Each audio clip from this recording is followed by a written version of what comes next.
Welcome to Raising the Bar podcast, sponsored by the Ashmore Law Firm. We're your hosts and siblings, Gary Ashmore and Lori Ashmore Peters. Subscribe so you don't miss a single episode.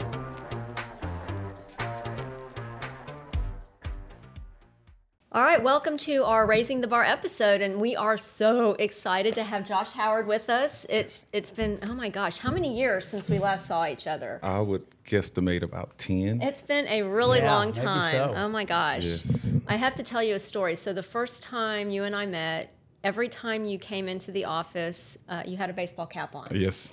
And I mean, you know, I think I told you at one point in time, you know, I love basketball, but it's like grown men running up and down a court. Yep. You explained to me there's a lot more strategy. My husband had explained to me, Lori, that's not really all that. I mean, there's a lot that goes into it. Yes.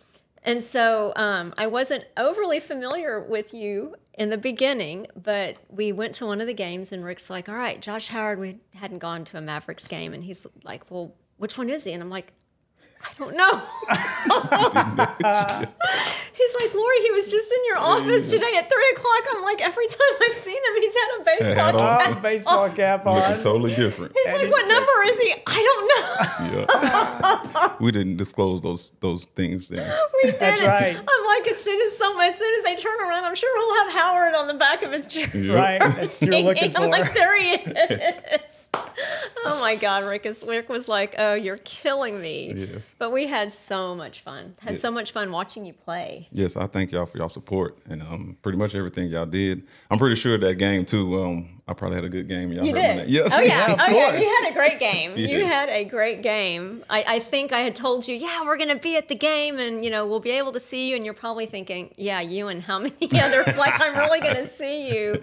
But we had the seats of a client of ours that were right on the court. So I think Right. when you turned around, you're like, whoa, I am really seeing you. Yep. They were courtside. He had the They're first four courtside. seats next to the bench, Yeah, right? yeah, didn't yeah. he? Okay, because he Yeah. knew Mark and whatever it was he knew. Oh Yeah, yeah. so Y'all definitely was right there. We were right there. Anyway, okay, so thank you so much for being on here. Yes. Thank you for having me. I'm excited. So I don't even know where to start. I Where do you don't know want where to to start either.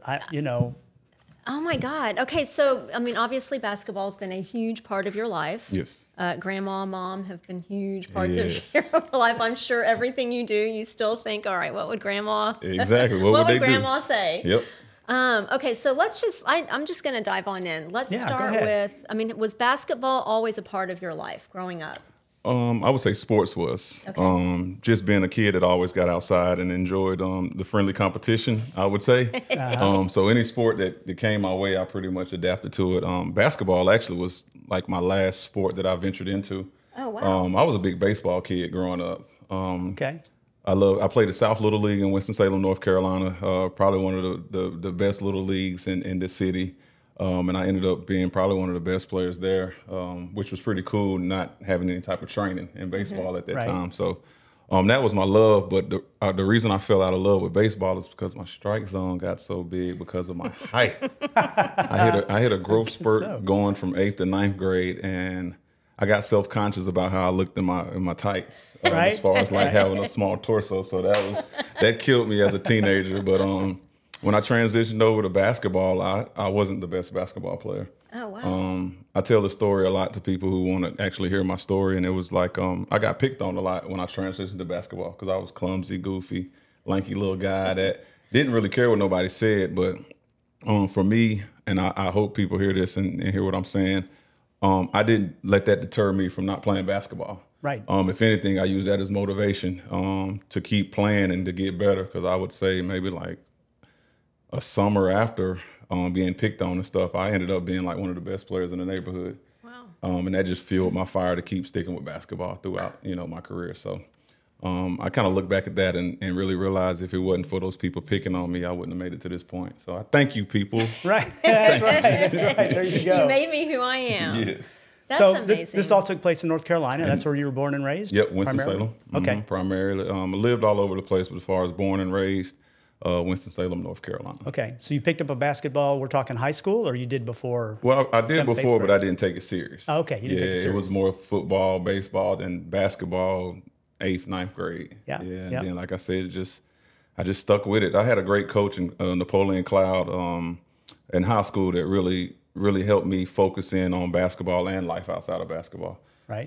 He's a great mentor, and he coached a lot of other great players before me. I think I might have been one of his last, if not last, player to go to college and make something out of it. So it was definitely awesome to have a coach like that at that age too. And that's important. I mean, coaches, I know coaches realize how important they are, but man, if you have that one coach that really believes in you and pushes you and you connect with. Yeah. They make a difference. Even teachers. There's some teachers that people will say, change their lives based on what they told them or how they treated them. Yeah, definitely. And I've had some teachers I can think back on, especially in college. Dr. Doratory, Professor Hopkins. I can name those people out because they really did things to me in college that helped me think outside the box. Right. And in our profession, and even in our profession, you really have to think outside the box in order to be successful or sustain success. So. Yep. So take us through that journey. So you're junior, senior year of high school. What happens? How do you get to the college level? Well, again, buying into what Coach Cloud was preaching and teaching, and then also realizing that I was a leader. I think that part in itself, I was scared of being a vocal leader, but I could definitely lead by example. And I think that part played a big part for me, kind of like navigating my way through, I guess you could say, like the politics of high school sports, because there's politics in every level, but more so in high school, it's about you being ranked and who's better than you and who's not. So for me, I never was ranked highly, but I was always getting accolades. I kind of know why, because I was more of a loner growing up, so I didn't really care about what I was ranked or who ranked me. I just knew if I got this kid on the court that was ranked higher than me, I was going to give him the business. I don't know. Is this a cuss friendly? Yeah, absolutely. Oh, yeah. Okay, so I just want to make sure. So yeah, from that standpoint, it was just me really like knowing who I was and myself, and then knowing what I can do on the court. Right. So high school was pretty cool. I was player of the year in my region, my junior and senior year, which is rarely done. So I'd already did things that people hadn't did in the area. And then I went to military school. Oh, okay. So that was really like my first taste of adversity, because I was the best player basically in the state of North Carolina for 2 years in a row, but I didn't go straight to college. And, when you don't go straight to college, making those type of accolades, you're frowned upon. Okay. Had a lot of people in my hometown didn't think I was, going to make it, because I had to go to military school. So for me, again, the reason why I had to go to military school is because I didn't pass the SAT out of high school. Okay. Definitely took it, but we've all heard the thing about it being socially biased. Right. And a lot of things that was on there I didn't never learn in high school. So, of course, I wasn't going to pass it. But just as quick as I didn't pass it is when I went to Hargrave, I want to say in August of 98, October of 98, I passed my SAT. Okay. Signed to Wake Forest in November. Ah, there we go. And it was that quick. It was just me getting the right teaching or the right prep work. And next thing you know, I had a great offer from a great university. And that in itself, Wake Forest, if those of you who don't know, is in Winston-Salem, North Carolina. I tell a lot of people it's the equivalent of going to SMU. Okay. Yeah, it's Baptist University, great history. The alumni that come out definitely are all around the United States and the world. We have a great networking process where you can reach out to pretty much anybody that went to Wake Forest, and I'm pretty sure they'll help you in some capacity. So that's incredible. It was just an honor to be able to go to Wake like that. So college was just another stepping stone for me that I had to get through too. So. Right, of course. Okay, so I'm sure you excelled at Wake Forest, obviously. Yeah. And then what happens? I mean, what's the next step? Well, I would definitely say Wake Forest step for me was just like opening my mindset to being diverse. Okay. Of course, growing up on the south side of Winston-Salem, all we seen was, my people, African Americans, Hispanic. So going to Wake Forest, which is across town, where it was a more diverse group, it helped me really expand my knowledge of life, So I went in there wanting to learn more, not caring who I learned it from, but just understanding that the more knowledge you have, the better you're off in life. And I think that helped me out with basketball as well, and becoming a leader. And when I know I said a leader by example in high school, well, in college I had to become more vocal, and definitely wasn't one of those kids that spoke a lot or, voiced my opinion. But I learned that I had a lot of guys that was following me, and I wanted to be the best leader I could be as far as like my teammates and even the people in my neighborhood or my city who knew who I was. So college definitely helped me expand that. Right. Okay. And then I guess you go into the draft. Is that what happens? Yeah. Did pretty good in college with basketball, which was cool. Definitely a tough competition in the ACC. Playing against guys like Steve Blake, Lonnie Baxter. The list goes on. Carolina, Duke. I mean, it's crazy the competition we played. But being able to, and it's kind of crazy. I can't say follow my dreams because I didn't dream of being an NBA player. Okay. It happened, and I just followed the lead of God and just understood, like, if this the path you want me to take, I'm gonna take it. Right. So being able to navigate that and Coach Prosser, I love Coach Odom too. He was my first coach the first 2 years at Wake, but Coach Prosser was the one that really pushed me over the hump and made me realize, like, life is bigger than just basketball, and I was able to, carry that into the draft, and I got fortunate enough to be seen by Don Nelson and Donnie Nelson of the Dallas Mavericks, and thank God I slipped in the draft because I was supposed to have been a lottery pick. But, to be the last pick in the first round and to fall right into the hands of Dallas was just one of the best opportunities that could ever happen for me. Okay. Yeah. And Dallas is doing how well when you first start with them? Oh, they was rolling. The year before, they should have beat Sacramento, but Dirk had a knee injury. I still remember that. Okay. So they were rolling. Dirk, Nash, and Finley were the big three back then that everybody wanted to beat. And like I say, just to come into an organization like the Mavs with Mark Cuban is second to none as far as an owner. It was just an amazing opportunity for me to grow and learn as a professional here. So that's one reason why I always made Dallas my home, because coming down here, people treated me like I was from Dallas. Right. Some people think I am from here, but I guess you can say I am. I've been living here for 21 years now. We claim you, absolutely. Yes. You're Dallasite. Dallasite. That's right. So to have that type of support here is always been great for me, and I always felt like it was a great opportunity for my kids as far as what they want to do after life. Not saying that they couldn't do it in North Carolina, but this is a metroplex. Right. Yeah. Shoot, you can get a lot of stuff done here compared to being back in North Carolina. So the opportunity for my kids, I think, is greater, and that's why I stuck around here as well. Right. No, that's great. Okay. All right, so life after basketball. Oh, goodness gracious. How long were you in the league? 11 years, from 2003 to 2014. Okay. So and I don't know if y'all know this, but the playing expectancy for a lot of NBA players is, I think, 2.8 years. Oh, wow. 2.4, somewhere around there. So right around 3. Okay. Which is definitely a short career. So for me to be able to play 11 years speaks to, I guess you can say, the knowledge of the game I had, the importance I meant to certain teams, and just being able to stay professional. Yeah, of course. I think that part played a big part in it. So, that's pretty much it. Wow, 11 years. Okay. And so when did you decide that it was time? I can only imagine that's got to be a hard decision. Yeah, it definitely is. Any pro that says not, they're lying to you. Yeah. Right. So I would never, if any pro ever said it was just easy, it's not. I knew it was over when I kept getting injured, and I got injured later in my career. Okay. So I had 2 ACL tears. I tore up ligaments in my wrist and my ankle, which required 2 surgeries. So that's 4. I had to get this knee scope towards the end again, which was 5, and then I had a sports hernia my last year, which, that was one of the worst injuries I've ever had as far as that goes, as far as the pain.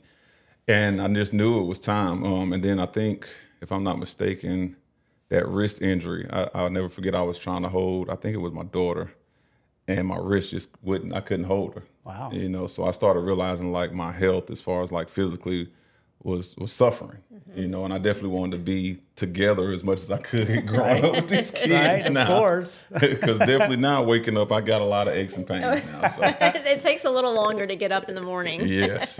So that process was tough too, because I also lost my grandma 2 years after I retired, and y'all definitely know that was my cornerstone of my life. So I was depressed from 14 to maybe 18. Okay. So 4 years of just trying to figure out what I wanted to do. But in the 2 years after I retired, I was able to start coaching. Back in my hometown of Winston-Salem at a private university called Piedmont International at the time. But now I think they changed their name to Carolina University. But their athletics was failing. And I never forget, I was just, like you say, trying to figure out what I wanted to do after basketball. So I just started training kids in my hometown because I knew they needed that type of experience from me.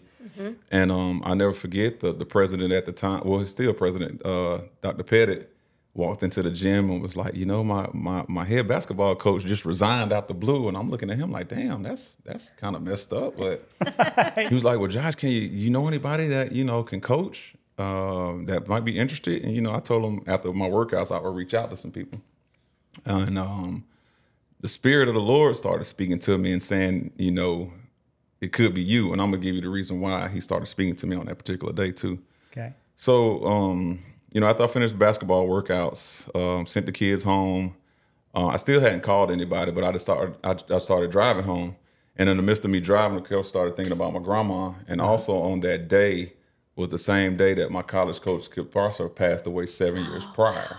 Okay. So for me, it was like a sign to coach. And a year prior, I just went to the Players Association coaches clinic where I learned how to be a better coach, a better coach, basically. Okay. And on that day, man, I was driving and I still remember praying, and it just took over me to take the job. So I called Dr. Pettit back, and next thing you know, I was like, well, I think I know somebody that wants to take the job. And he was like, who, Josh? I was like, me. And he was like, what? I was like, I have no problem doing it. This will be my first time ever coaching, but, right. I had the pedigree. I went back and got some knowledge from coaching. And, from that point forward, I've just been coaching and using this platform to mentor others and really show these young men and women, because I've always helped out with the women's team that is more than life, like I told y'all in basketball. Right. So for me, it's just like using that basketball as a platform to get to where you want to be. Basketball, I guess, in my story was my platform. That's where I wanted to be, even though I never took basketball serious until towards the end of me like picking the sport. Right, right. So just teaching these young men and women, to be thankful for the opportunity that they have. I always use my philosophy as far as time and not wasting your time and not wasting other people's time. I think that's a lost thing that a lot of people really don't pay attention to is, being late and using borrowed time. It can really get lost in translation if you don't take advantage of it. Right. So that's true. Yeah. So even like, say, for instance, me getting here on time, for me, is about being here at least 10 minutes before everything starts. Right. I teach my players, if I tell you practice is at 10, you better be here at 9:45. Yeah. Because it's a courtesy thing. And again, if I can drive from North Dallas to South Dallas in 40 minutes and you stay 10 minutes away, why the hell are you late? Right. Exactly. Exactly right. So you're taking away from somebody else who's at home, and I use that too, that wants your position. Or wants that spot in your organization. So take advantage of the time, man, because you never know when you're not going to get that back. That's right. Life's real short. It is short. Sure. It's funny because with my 15-year-old, if we're not 30 minutes early, we're late. And I'm like, the game is at 8 o'clock. We have to get there at 7. Give me a little grace. He's pre-programmed. That's good. That is good. Completely pre-programmed. And, the club he's a part of now with baseball, it's great because the coaches, as soon as they come in, whether it's practice, lesson, games, tournaments, they tell the coaches hello, handshake, eye contact. Right. And that's important. When they leave, they talk to all of the umps and handshake or fist bump and eye contact to leave. So it's a great respect that a lot of kids aren't being taught. Yep. And I think it goes a long way, like I said, in the business world, because like I say, sports is sports. You're going to have fun. I always say sports is called a game. A game definition is to have fun. Right. So we're having fun with this, but also you got to understand that you can take what you're learning and it be a team builder in another profession, because you're always going to have to work with others. It's rare that you're going to have a job by yourself. That's true. So, that's right. I try to teach them all the way around how I was taught, but these new kids, it's a whole different challenge nowadays. Yes. Whole different challenge. Yes. They know better. No. They all know better. They know better. They do. They know more and they know better. Yes. So what do you think, I guess, I don't even know because I don't keep up with all the news, but all of the changes that they're making or have made with colleges now that these kids can have, I guess they can get compensated. The NIL, name, image, and likeness. I say this as jokingly, but if I'd have came out around these times in college, I'd have been a millionaire already. So, of course. I think it's awesome for them because, again, like I say, in my aspect, I knew And I'll just use me for an example. Wake Forest, we won the NIT championship my freshman year, which helped us get the sponsorship we needed for a new practice gym. And I still remember it was $1.2 million. It's crazy that I still remember this, but I knew it came off the backs of us playing hard. You know, and they did have certain type of compensation for us at the time, but it wasn't like what these young men are getting now. Right. So for me to understand that then, you know, I get, and I am thankful that these young men and women are getting compensated, but I don't know if they have things in place to kind of make sure they do what they're supposed to do with the money. Yeah, Right. That's the hardest thing is, I mean, and I know when we first met, people come out of the woodwork. Yes. You have long lost friends, long lost cousins, and people come out of the woodwork. And, you know, it's like, as the attorneys, it's like, you know what, just say my attorney needs to look at it and make us be the bad guys. Yeah. Oh, Right. You know, and I'm so thankful that they are getting compensated, you know, for their name, image, and likeness, but they're so young. They're young. And like you say, you see the same kids buying the same cars, same chains, you know. So for me, just seeing that repetitive nature again, it's like, why don't you just go buy 2 houses and rent them out? Right. You'll be able to get that chain in a year, if that. I mean, it don't take long. Yeah. So, you know, again, and I go back to this because I've coached for 9 years. A lot of these young men and women look for instant gratification. And it trickles down to other people who look at, you know, these social media sites and just really think that's the life. A lot of that stuff isn't, you know, at real. all. Yes. That's You know, right. if you meet some of these people outside the real world, I mean, outside that Instagram, they have more problems than you. You know, They do. And you've got how many kids? 4? 4. Yeah. And so, wait, ages again? 16, 15, 13, and 10. So they're all in that social media.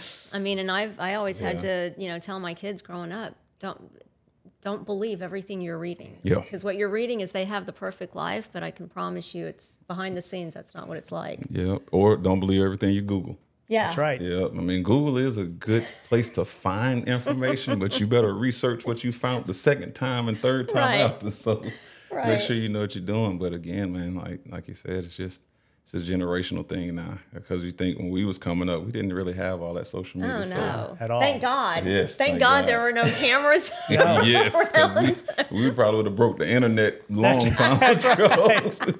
Oh, that's for sure. Oh, my gosh. All right, we're going to take a quick break to pay the bills, and we will be right back. Right back. This show is brought to you by the Celebrity Softball Classic. Rocky? I know. CelebritySoftballClassic.org is where they can get their tickets. And we have TK right here. We're trying to keep TK in our back pocket, who runs it because, you know, Rocky, we want to get in. Yeah, security issues. Yeah. Not going to happen. Not going to happen. Go to the website, CelebritySoftballClassic.org. It's at Frisco Rough Rider Stadium, which is an amazing venue, it's by the way. probably the best minor league park in America. Yeah, I love it out The there, Rocky. funnest. The place is going to be full of rock stars. And so if you want to do a sponsorship, that's still available. There's still a couple of slots. Isn't that right, TK? Yeah, some suites available. About 3 suites are available. So Okay. Yeah. All right, well, Do it. Hey, bunch of celebrities, some veterans, an amazing organization putting on a great show for everyone, and Rocky and I. Yeah, we had a blast last year, man. We didn't get thrown out till like 4 o'clock. No, no, you're right. yeah. Perfect. It was we paid them Starts off. at 5, gates open at 5. We have pregame stuff going on. Going to be donating a house to an unsuspected veteran there. Fireworks will be going off at the end of the night. It's going to be a host show. It's going to be a lot of fun. Check them out. Brought to you by Verve. This show is brought to you by the Celebrity Softball Classic. Go check them out. All right, and we're back with Josh Howard. So exciting. I got to tell you, and just hearing about where you came from, you know, what you went through, basketball being your last sport. Yes. Thank you, Jesus, for giving him the guidance. Yes, because football wasn't going to be it. Oh, my gosh. All right, so Josh Howard now. Well, first of all, I'm going to say, you know, back when we worked together, you were doing, what was it, bowling tournaments Yes, through my foundation. through your foundation. So it's the Josh Howard Foundation? Yes. Still going strong? Yes, still All going right, strong. so I'm going to ask you, tell us a little bit about what all you guys are doing with that. Well, now we're focusing on feeding program, which we actually partner with the government, believe it or not. And they do that with other foundations that are into the feeding program. And it's just a way for them to really give back to communities that are underserved, areas that don't have grocery stores, that don't have access to warm meals. So what we do is our kitchen cooks the meals and We actually research certain places that are low income areas that have those situations where we can get over there and feed. Right. Because ultimately that's what it boils down to for a young man or woman who's going to school that's hungry, that might not be able to focus just because they're simply hungry, or when they get home from school don't have access to a good meal. So for me, I think that hits home because I remember plenty of nights, not saying that my mom didn't have it, but it was nights that we couldn't eat like we wanted to. And I know how that affected me and my brother at times going into school. So for me, just being able to use my foundation and my name to be able to give back to the community of Dallas and Fort Worth, because we pretty much moved throughout those cities. It's just been a blessing, man. And Melanie Jackson, who's my executive director of that foundation, has done a heck of a job, getting our name out and continuing to partner with different other organizations and foundations for us to continue to feed the city of Dallas and Fort Worth. Right. So that's fantastic. I've enjoyed watching my, foundation grow. Yeah. So is it joshhowardfoundation.org? No, joshhowardfoundation.com. Okay, I'll get on the internet and make sure, but I think we'll double check we that. .com'd it before the org took place. Yeah, that's right. That's You've been around a long time. Yes. All right, so part of that, I remember you used to do the bowling tournaments. Yes, did bowling tournaments. We did celebrity softball games. We would do like celebrity weekends, which I kind of stepped back from because it's a little bit more time consuming. With my career that I'm doing now, but had a couple of people reach out to me about wanting to do it again, which I'm not opposed to doing. I just got to find the right time, date, and angle to do it. Right. So I've actually had another foundation reach out to me last week about doing something next April or May. Okay. So I definitely keep y'all up. I'm gonna be texting you. Are you doing it yet? Yes. Are you doing it Right. yet? Right. Yes. So when you were playing for the Mavericks, though, you also did basketball clinics, right, for the kids? Yeah, definitely did free camps around the area of Dallas, Fort Worth, and back in my hometown. Now I do it through UNT Dallas, where I'm coaching at now. So a lot of the stuff takes place down there by the university because we want that community engagement. Right. So Singing Hills Rec, Beckley Snare, DeSoto Rec Centers, those are the ones that I use the most part when I'm down that way doing camps. But I definitely got to find my way back up north because I know just as much as they need it down south, they still need it up north as well. So yeah, of course. Like I said, just finding ways to expand myself, but also don't have my plate too full. Yeah. Yeah. I think that I've learned that as I've gotten older, and y'all actually for taught me that. kids. Yes, and for kids. Shoot. So I just got to make sure I don't spread myself thin, because again, I am getting up there, 44 this year. Oh my God! Yeah, I can't believe I'm saying that. Still young, but Here's what I'm gonna say. I mean, You are except still for the little young. bit of gray gray, right that's here, it, you look the yeah. You exact look great. same. That's right. He does. Nothing's changed. yes, I appreciate that. But the foundation, man, like I said, that's just my baby. It's something that I'm gonna pass along to my kids, which I hope they take full advantage of it and really continue to help out the community the best way they can. That's great. Yeah. That's fantastic. So, what advice would you give to your younger self? Knowing what you know now, everything you've experienced, the NBA, the everything. And it's crazy I'm going to say this because I feel like I've always had it, but I know at times I didn't, but just patience. Okay. Knowing that taking my time will get the best results, not rushing into things. Really processing the situation or what it is that I'm about to venture into, and making sure the outcome that I want is feasible, Right. is obtainable. Right. So I think that those things right there would be something that I would tell my older self.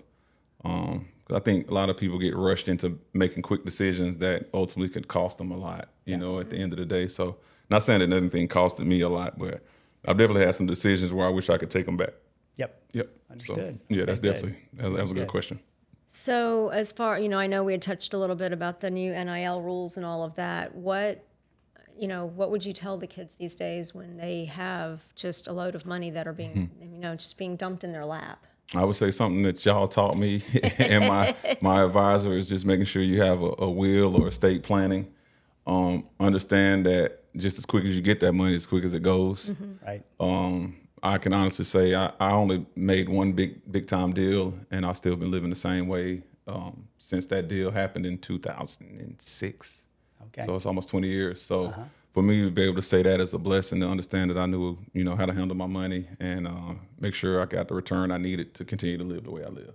Right. So again, you have to have the right people in your corner. And I say this to anybody who's listening that has a lot of money: you don't need a freaking team of 8 people to make your money turn over, man. I actually need yourself and a good lawyer or 2 that can read contracts and be patient.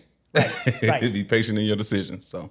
Well, because you see people come out of the woodwork always, I mean, you've got those that truly need help, and your foundation is taking care of all of that, but then you've got those that don't need the help, but they do come out of the woodwork. Come out the woodworks on a regular.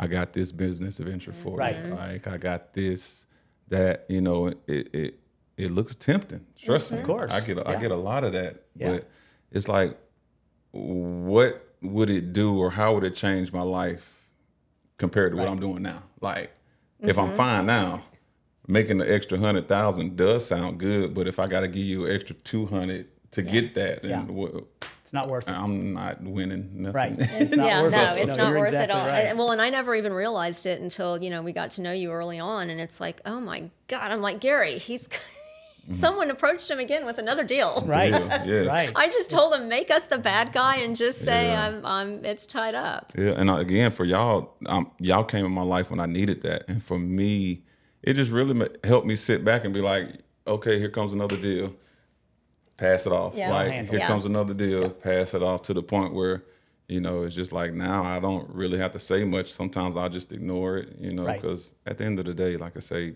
foundation is what I'm doing to give back anyway.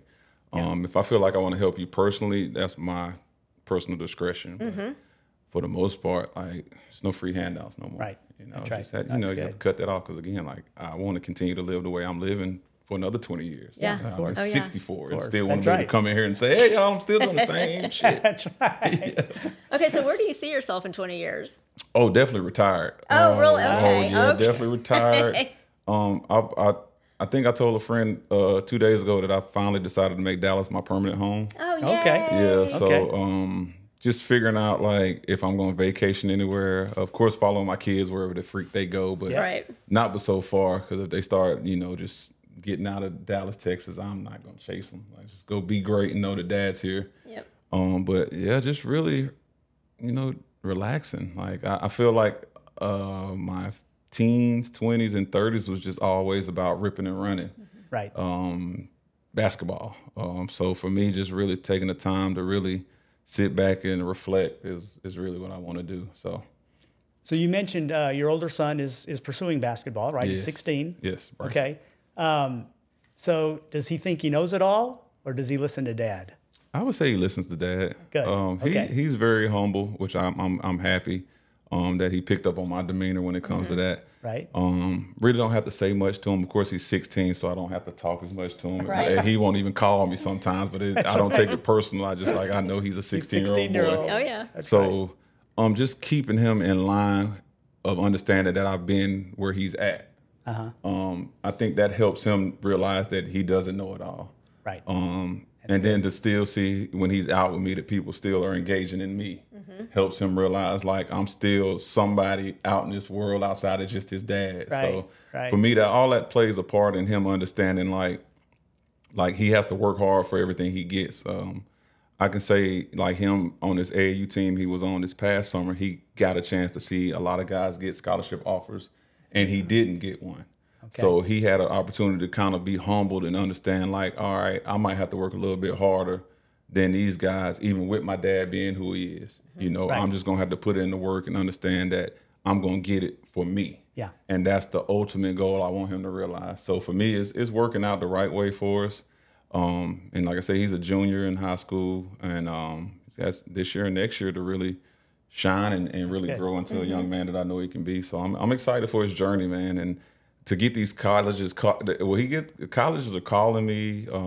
They're following him on Twitter. Right. So that's a good sign, and I know he's excited about it. And I just tell him, just stay patient. Yeah, and that's it. And it's gonna work for him. So. Good. That is fantastic. Okay. All right. So how do you feel you've raised the bar, whether it's in the community or your life or whatever, and made a difference? I would say the way I raise the bar is staying consistent in what I do as far as giving back to the community. Staying consistent in the message that I put out anytime I'm on social media or anytime I'm on a platform like this. Just really staying true to my morals and values of understanding that I want to treat people how I want to be treated. Right. and just understand that everybody has a bad day and you have to respect their feelings at the time. That's exactly right. So those things like that are things that I continue to stay consistent on and try to pass down to the next person as far as raising the bar. Because again, people think raising the bar means doing something astronomical to make it tougher to obtain, but for me, it's like, nah, it can be little stuff that can raise the bar. Or like how I coach, the little things is what gets you to the championships. That's exactly right. So if you don't shortcut a drill, make the right chest pass, a lot of times that stuff is going to come back to play in a championship game. And if you do it right at that right exact moment, you will feel even better that you did it right 3 months ago. That's right. So again, for me, those consistent values of being consistent is what I think helps raise the bar. Yeah. All right, good. Appreciate that. That is fantastic. So, Josh, thank you so much for being on our this is podcast great. today. This is fantastic, and we're going to have you come back. Yes, I'll come We've back. got You already to. know. We'll Yes. get to. into some juicier stuff when you come back. Yes, we can. All right. That's our episode of Raising the Bar. You guys have a great day. Appreciate it. Thanks to our sponsor, the Ashmore Law Firm. We specialize in probate, estate planning, family law, guardianship, personal injury, and civil litigation.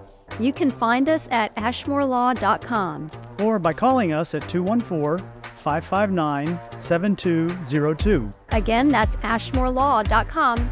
Or calling 214-559-7202.